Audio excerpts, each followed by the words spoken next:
Dale goes back out there, but he obviously is having problems with the GM Goodwrench Chevrolet. We'll check on it and report to you after this.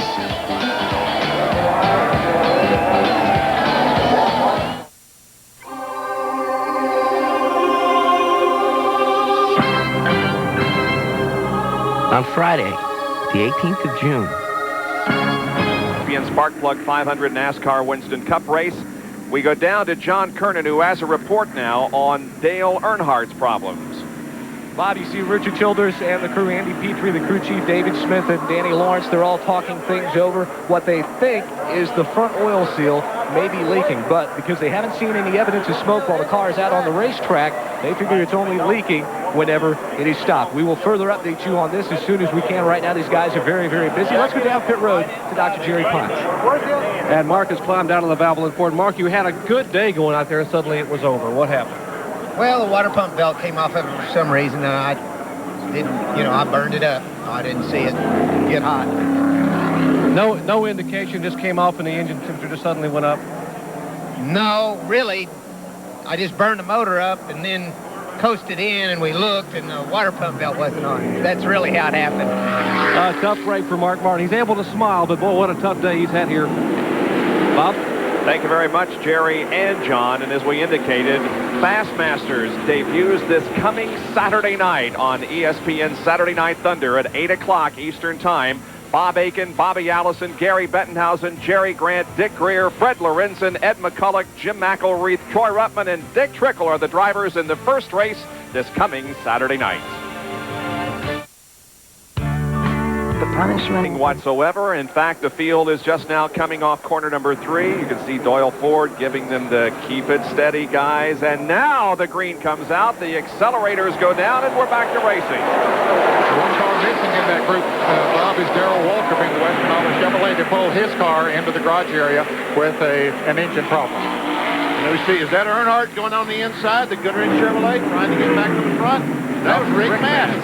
Earnhardt's on the outside of Rick Mast. What a move he made, though. Woohoo! Mast had made a late pit stop with the hood up on the Skoll Classic Ford. And here's Phil Parsons going by Kyle Petty. That's the first time Kyle Petty's been passed in a long time today, and Phil gets back in the lead lap. Remember, Phil was trying to get that lap back when the caution came out, and now that we have gone back, he does get it back, at least for the moment. Here comes Davey Allison once again looking on the inside of Kyle Petty. Can't take the spot away. Now as they come down this 3,700 long straightaway, we'll see how it shake out.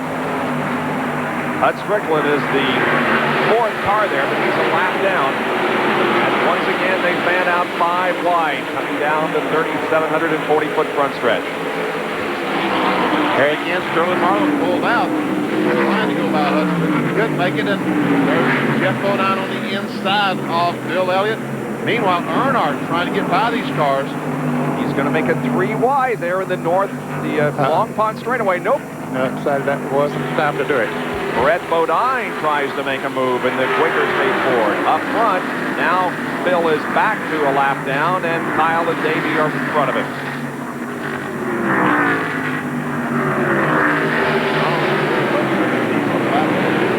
Yep, 1 down.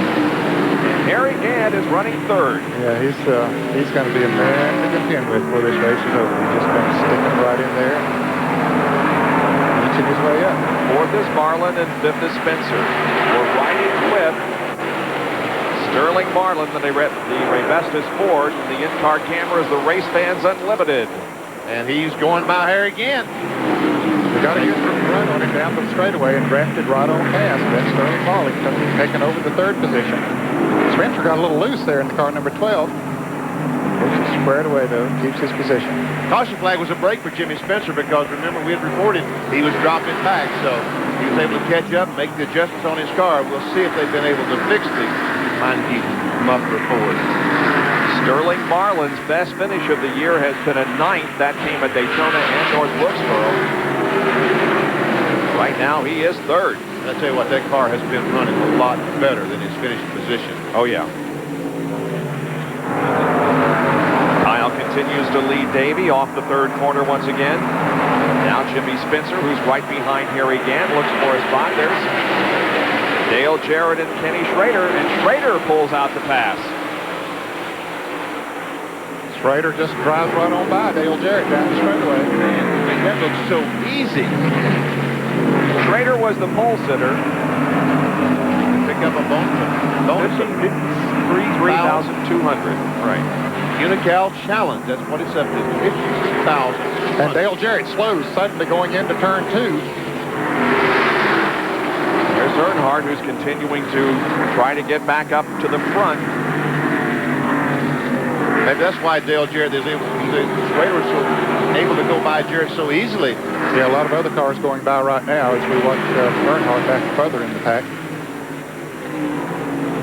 Just dives in the corner in front of Greg Sachs. Meanwhile, back to the lead. Kyle begins to link to the lead again on Davey Allison. And there is Dale Jarrett, who has slowed on the racetrack. John, you have a report? Well, we had talked earlier about how it was cutting out or hesitating coming off at turn number 3. Well, he just radioed back in. As soon as you saw him dropping back to radio, Jimmy Makar said it's missing really, really bad, and the oil temperature is up. So these guys are getting ready to go to work. Jimmy Makar talking right now to Dale Jarrett. As soon as he's finished, and we won't be disturbing him, we'll get an update to find out exactly what the problem might be. Losing position, though, as the car is now very slow through the tunnel turn onto the north straightaway. We talk about the Winston Cup point standings. The guy in second place, Rusty Wallace, was the first car out today, I think.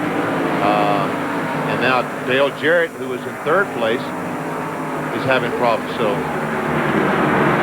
Earnhardt, if this continues, is going to be able to really put a lot of distance between he and the rest of the group. Yeah, even though he's having some problems himself, he still stands a good chance of putting more distance between them.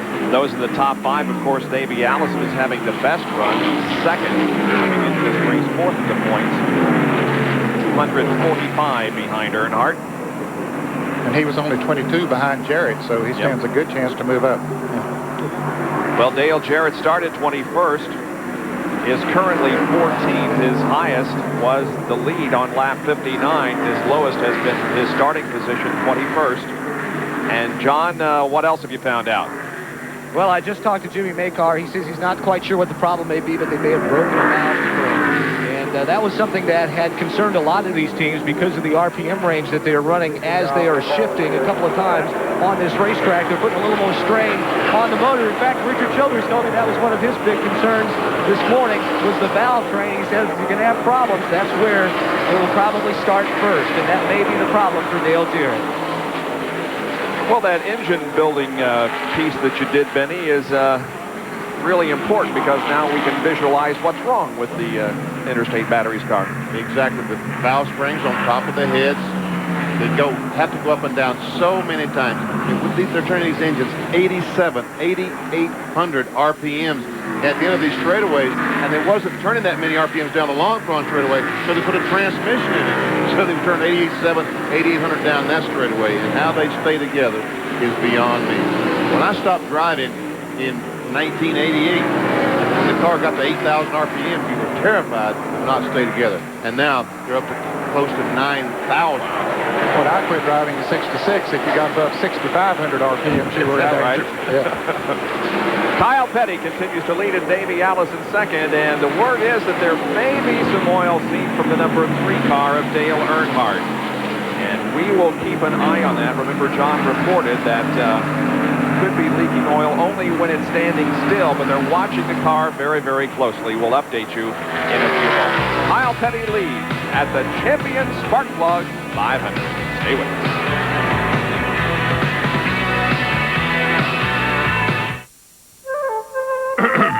Out of 200 laps have been completed here in the Champion Spark Plug 500. There's the interval between first and second. On the left of your screen is the leader, Kyle Petty, and on the right is second place, Davey Allison. So all you folks who entered in the contest that they've got going on around the country, Kyle Petty was the leader at the halfway. If you don't know what I'm talking about, it's difficult this morning. I don't know anything about it. Okay, and I'm not going to explain to you either, man. Okay.